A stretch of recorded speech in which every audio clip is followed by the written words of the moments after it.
Good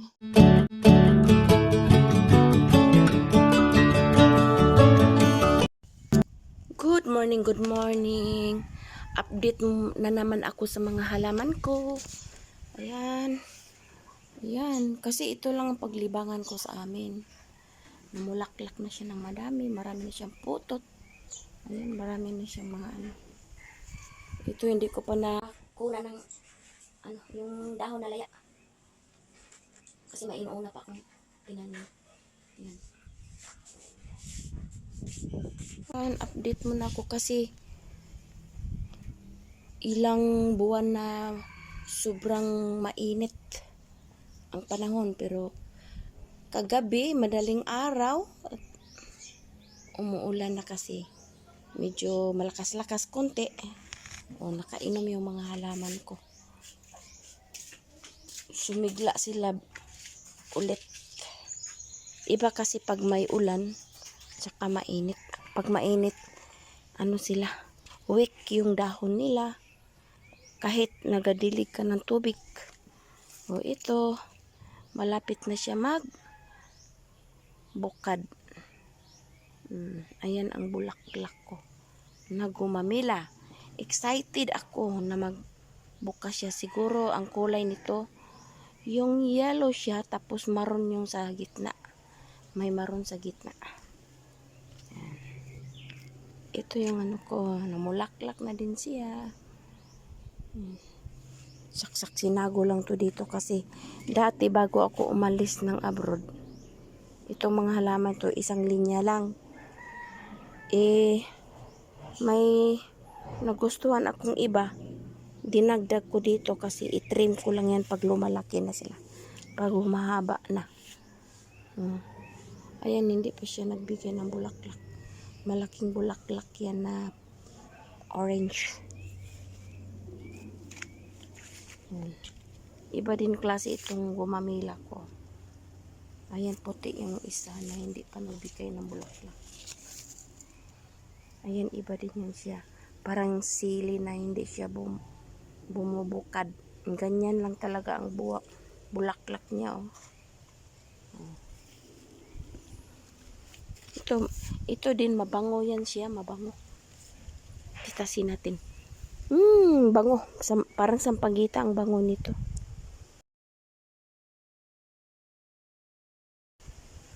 Sampagita pala siya, pero ibang klase.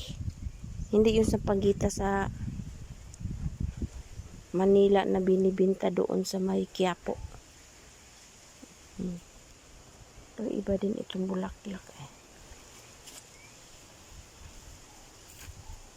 Ito tawag namin dito, kanding-kanding.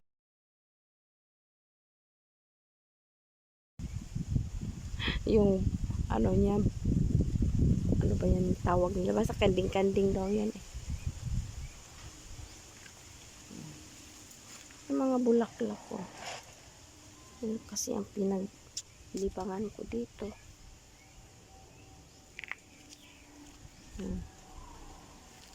Mga halaman, mga bulaklak, ganun lang ang paglibangan ko. Mga bago kong tanim. Ito pag uwi ko, ayan, 1 year na siya sobra. Ito din 1 year na, kaya mabilis lang naman siya magtubo. Dito sa terrace ko na maliit. Yan. Anduyan ko sa loob. Mainit kasi sa labas. Sa terrace ko.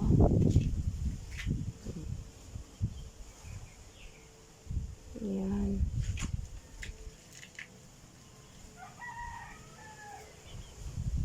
Iba't ibang klaseng halaman. Yan. Malapit siya mamatay, pero buti na lang may puno din siyang nabuhay. Ito poinsettia. Pag Pasko magmulaklak siya. Ito nalit na kasi yung niya. Katatanim ko lang. Ito pink princess to, pink princess. Mga manok ko, Ay, lagi nag-aantay sa akin. Binabantayan lang ako kailan ako magbigay ng pagkain nila. Oh. Tapos na sila kumain ng umaga. Umaga at hapon lang ni sila. Ayan. Punta kayo doon.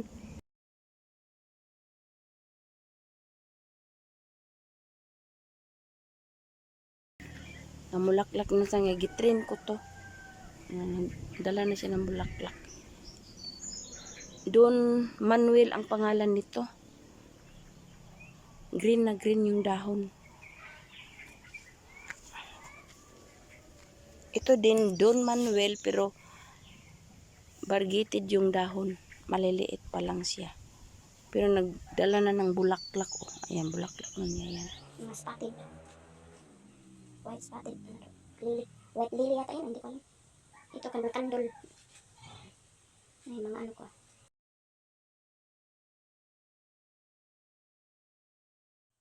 Ayan.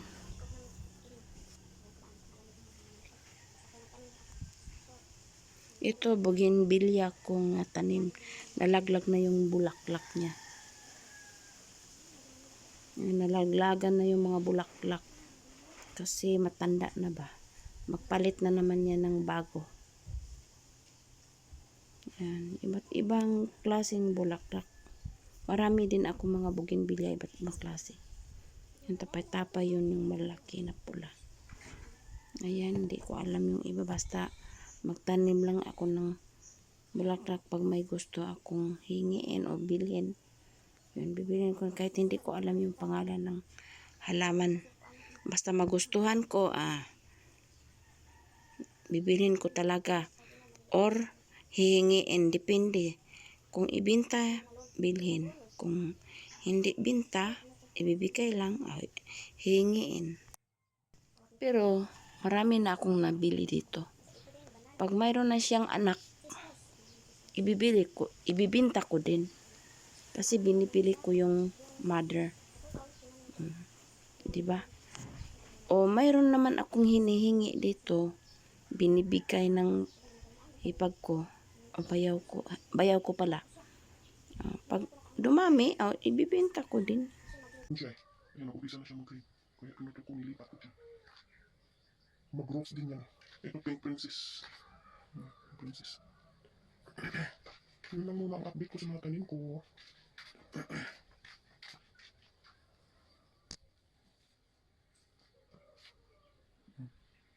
Dunyalos.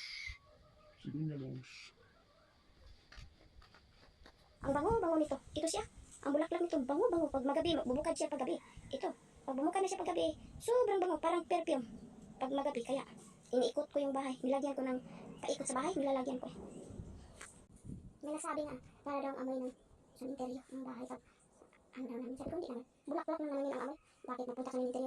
Wala namang amoy ng magandang amoy sa cemetery ng bulaklak ka. Siguro, maamoy lang magandang amoy sa bulaklak pag may patay sa bahay.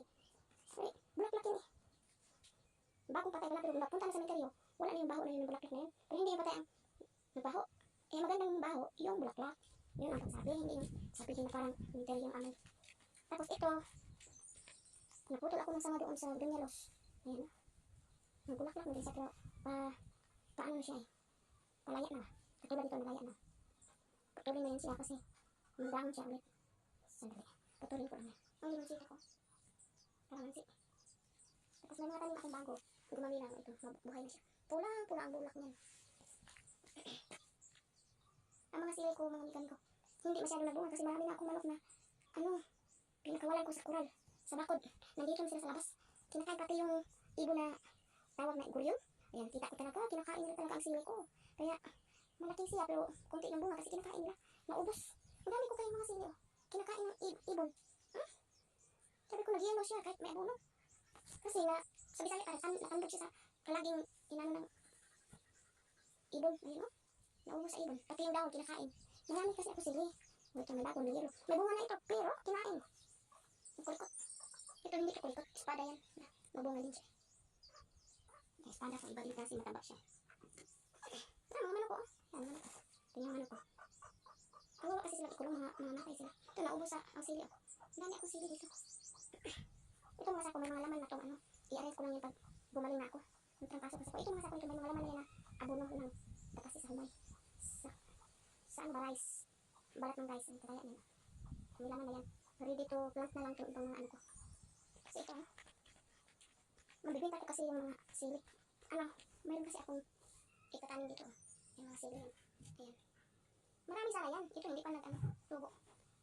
Marami sana yan. May mga manok ako. Kaya yung iba, nilalagay ko sa taas. Kagaya ito. Ayan, hindi ko pa naalis. Mga sibuyas yan. Ibang klaseng sibuyas ba yan? Yung bisaya daw yan. Maliliit na dahon. Ayan, masikwa ko. Yung patulak. Ayan, mga patulak yan.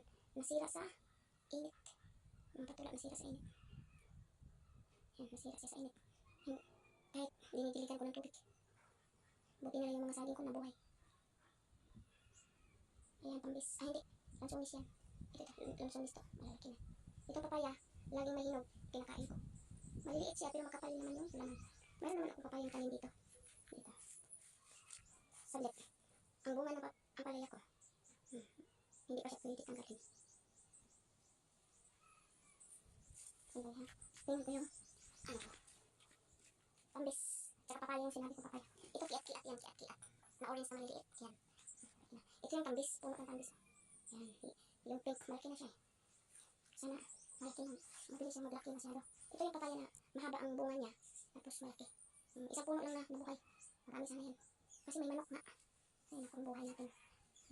Tuloy mo sito kung hindi natubo kasi lagi siya na papahid pag may dumadaan dito. Masadaan kasi. Iba ko ba? Pag lumalaki, ganyan yung papaya. Kaya siya man. Ngayon, gumamil ako, malapit na siya. Iba din ito na, bulaklak galing sa Negros. Excited ako kung anong pink yata to or hindi ko alam. Pink o pula. Ito yung bulaklak na hindi siya nagbukad. Kagaya doon. Yan, kiat-kiat ko, kiat-kiat. May mga kiat-kiat ako na orange na maliliit. Yan. Mas mabuti yung talong dito ilalagay. Kasi matataba dito. Hindi ko pa nalinisan yung area kasi yung langka ko, malaki na langka ko. Langka. Mga talong ko, mabuha na siya. Yan.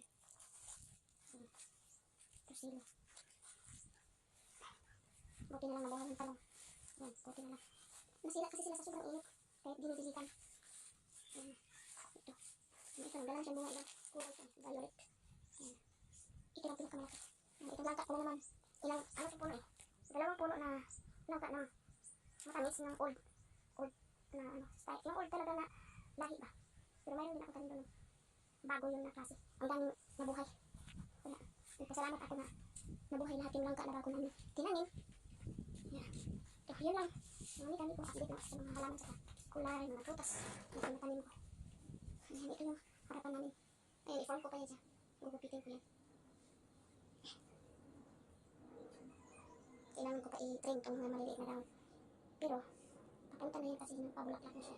Hayaan ko mo lang muna. Saka ko ito yung pagkatapos niya ng bulaklak. Malapit na kasi siya ng bulaklak. Yung pikak ko, temporary mo dyan kasi wala pa ako nakabili na. Hindi pa ako nakabili ng flower pa. Inilipat ko yung pikak ko. Ito yung pikak niya. And ito, yan, pick up yan siya. Yan, pick up. Maraming salamat, mami ko.